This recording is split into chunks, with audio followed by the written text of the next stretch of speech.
क्या आपको ऐसा लगता है कभी कभी कि आपकी जीवन लीला समाप्त हो रही है? आपको अपने उम्र संबंधी चिंताएं सताने लगती हैं और यही चिंताएं और असुरक्षित भावनाएं जो आपको आपके उम्र से संबंधित हैं वो आपको रात भर जगाए रखती हैं। आप बेचैन रहते हैं रात भर।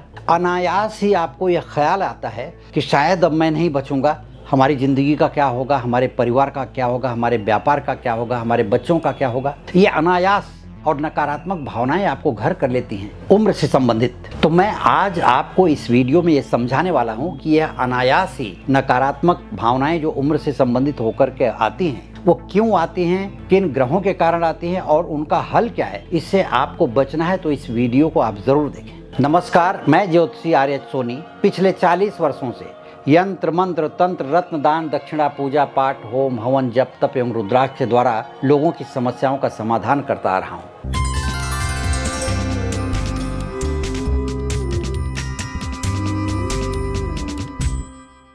हर व्यक्ति को जीवन में कभी न कभी किसी न किसी समय इस तरह का ख्याल आता है कि उसकी सेहत, उसकी उम्र, उसका जीवन अब नहीं बचेगा। और ऐसी ही बातों को लेकर के व्यक्ति के मन में अनेकों प्रकार के प्रश्न उठा करते हैं कि अब मेरी जिंदगी का क्या होगा, क्या मेरा जीवन अधूरा है, मेरी मृत्यु अल्पायु में हो सकती है, तो मेरे परिवार का क्या होगा, मेरे व्यापार का, काम धंधे का, या किसी भी बात को लेकर के जो परिवार से संबंधित जो उसने संजो करके रखे हैं उसकी चिंता बार बार उसको सताई जाती है। और व्यक्ति ये भी सोचता है कि मैं और कितना जीऊँगा, क्या मेरी उम्र में कोई बहुत बड़ी बाधा है। तो व्यक्ति के मन में कई बार इस तरह का डर पैदा होता है कि मैं और कितना जीऊँगा। व्यक्ति सोचता है क्या मेरी उम्र में कोई बहुत बड़ी बाधा है, क्या मेरी मृत्यु अकाल हो जाएगी, अकाल मृत्यु का योग है क्या। तो मैं आपको बताऊं कि ज्योतिष शास्त्र में ये सारी बातें देख करके बताई जा सकती हैं कि आपकी जिंदगी में लंबी उम्र है, नहीं है, कैसे है, और अगर नहीं है तो किन कारणों से नहीं, किन ग्रहों के कारण नहीं है, तो उन ग्रहों का उपाय करके, उनका जप करके,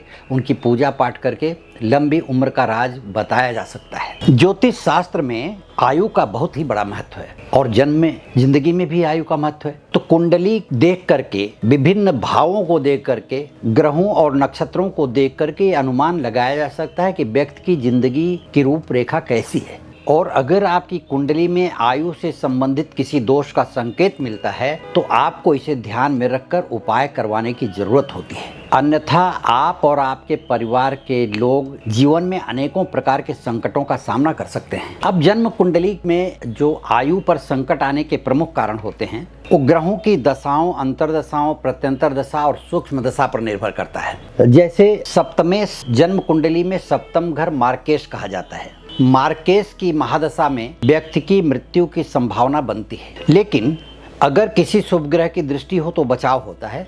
फिर भी मैं आपको समझाता हूँ कि सप्तमेश की महादशा में द्वितीयेश की अंतरदशा हो, अष्टमेश की अंतरदशा हो, या अष्टमेश, द्वितीयेश या सप्तमेश की प्रत्यंतर दशा हो, या इन्हीं तीनों भावों के ग्रहों की सूक्ष्म दशा हो, तो भी मृत्यु का योग बनता है। ऐसे में व्यक्ति की मृत्यु होती है या मृत्यु के समान उसको कष्ट झेलना पड़ता है। दूसरी बात आती है योगिनी महादशा में संकटा की दशा जब चलती है तो संकटा की दशा में व्यक्ति के जीवन में उसके सर्वस्व का नाश होता है, उसके राज्य का नाश होता है, उसके व्यापार का, उसकी आयु का, उसके सेहत का नाश होता है, स्त्री से वियोग हो जाता है, पुत्र से वियोग हो जाता है। तमाम प्रकार की कठिनाइयों का सामना करते हुए शास्त्र में यहाँ तक कहा गया है कि संकटा की दशा या संकटा में संकटा की दशा या किसी भी प्रधान ग्रहों में संकटा की दशा बिना मृत्यु के नहीं बीतती है। तो आप समझ लीजिए, शास्त्र ये कहता है कि बिना मृत्यु के नहीं बीतती। अगर मृत्यु नहीं हुई तो मृत्यु के समान कष्ट आएगा ही। इसलिए मैं बार बार कहना चाहता हूँ और कहता हूँ अपने वीडियो में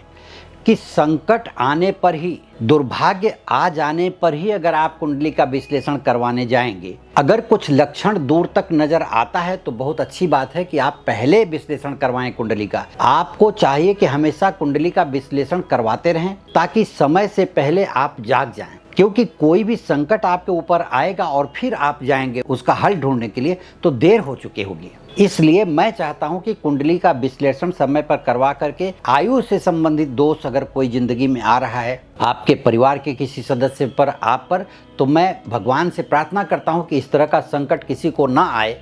फिर भी यदि इस तरह के संकट की सूचना ग्रह नक्षत्रों के द्वारा जन्म कुंडली से मिलती है तो यह आप जरूर ध्यान रखें कि सबसे पहले सभी कामों को छोड़ करके उसका उपाय करवाएं। अब मैं कुछ महत्वपूर्ण उपाय बताता हूं कि जब ग्रहों की दशाओं में, विभिन्न ग्रहों की दशाओं अंतर्दशाओं में द्वितीय, सप्तमेश या अष्टमेश की दशा चलती है, प्रत्यंतर दशा चलती है, तो ऐसे में उन ग्रहों की शांति करनी चाहिए, उन ग्रहों की पूजा पाठ करनी चाहिए। ऐसे में भगवान शिव के महामृत्युंजय का पाठ करवाना चाहिए।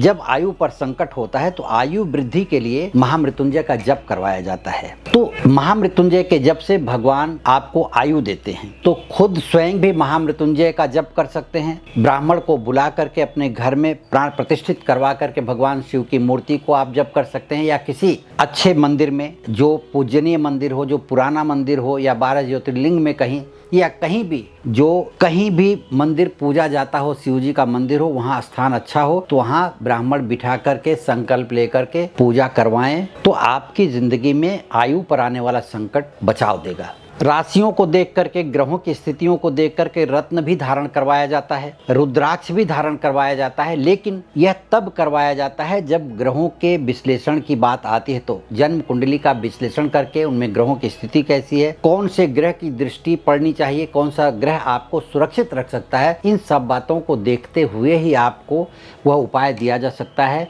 कि आप किस वस्तु का दान करें, किस वस्तु को धारण करें, किस मंत्र का जप करें, कौन सी पूजा करें, किस देवता का आवाहन करें। तो इन बातों को ख्याल में रखें, अपनी कुंडली का विश्लेषण करवाएं और अपने आयु पर आने वाले संकट को टालें समय से पहले। अपनी जन्म कुंडली का विश्लेषण करवाने के लिए या मुझसे व्यक्तिगत रूप से परामर्श करने के लिए इस वीडियो के नीचे दिए गए लिंक पर क्लिक करें, इस वीडियो को शेयर करें, लाइक करें, सब्सक्राइब करें, तथा आप किसी भी बात को हमारे कमेंट बॉक्स में इससे संबंधित लिख करके भेज सकते हैं, ताकि मैं आने वाले समय पर उस पर आपको सुझाव दे सकूं। धन्यवाद, नमस्कार।